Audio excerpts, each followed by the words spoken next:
ये रात तकरीबन 9 बजे का वक्त था। जिले सरगोदा के करीब एक छोटे से गांव नूरपुर की तरफ जाने वाला रास्ता घने जंगल से गुजरता था। इसी रास्ते पर राशिद नाम का एक नौजवान गलत रास्ता इख्तियार करके भटक चुका था।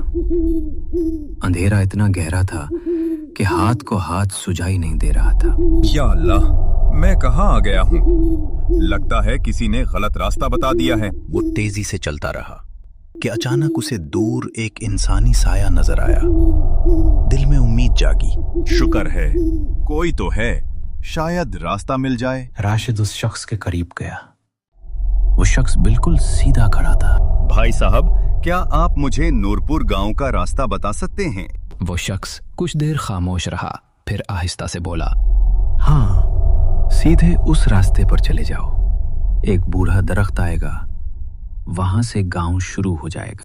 बहुत शुक्रिया भाई, मैं काफी देर से भटक रहा था। ये जंगल महफूज नहीं, वापस चले जाओ, बेहतर है।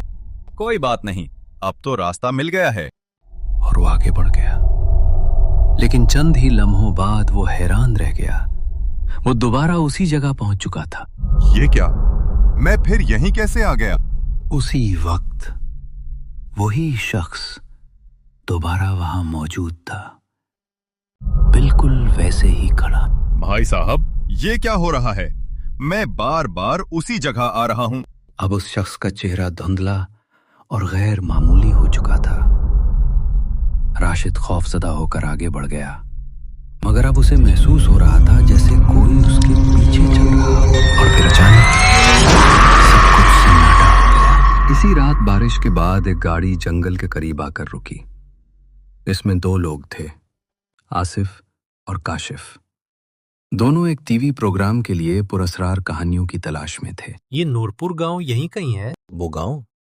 बेटा, वहां जो जाता है वापस नहीं आता। ये सब कहानियां हैं बाबा, हम ऐसे प्रोग्राम बनाते हैं रोज। जंगल में अगर कोई एक ही जगह पर खड़ा नजर आए तो उससे बात मत कर ला। दोनों आगे बढ़ गए।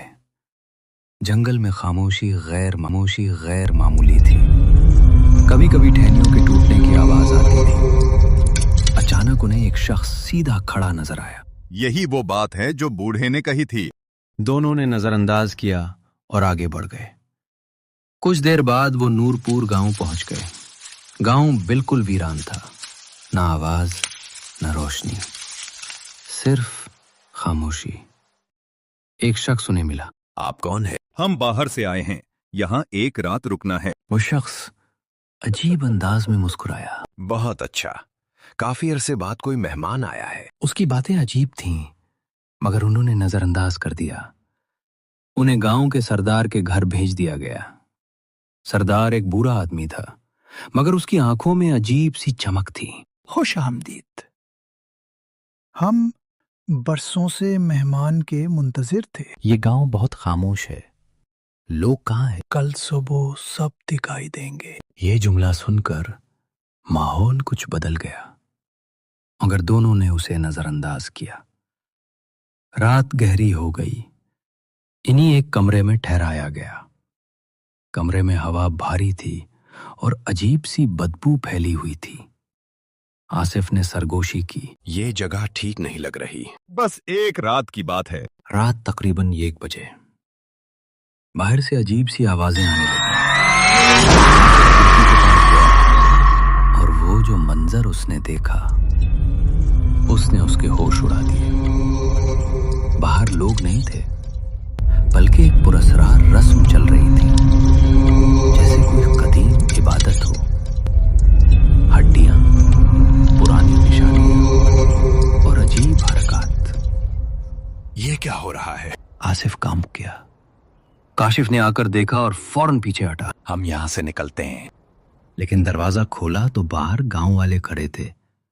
अब उनके चेहरे इंसान जैसे नहीं रहे थे। हमने बरसों इंतजार किया है। ये गांव जिंदा नहीं रह सकता जब तक नई रूहें शामिल ना हों। अगले लम्हे जंगल के सन्नाटे में सिर्फ हवा की आवाज बाकी रह गई और नूरपुर गांव एक बार फिर खामोश हो गया, जैसे कुछ हुआ ही ना हो। कहानी यहीं खत्म नहीं होती। کیونکہ کہا جاتا ہے کہ رات کے وقت اس جنگل میں اب بھی کوئی مسافر بھٹکتا ہے اور ایک ہی جگہ بار بار واپس آ جاتا ہے۔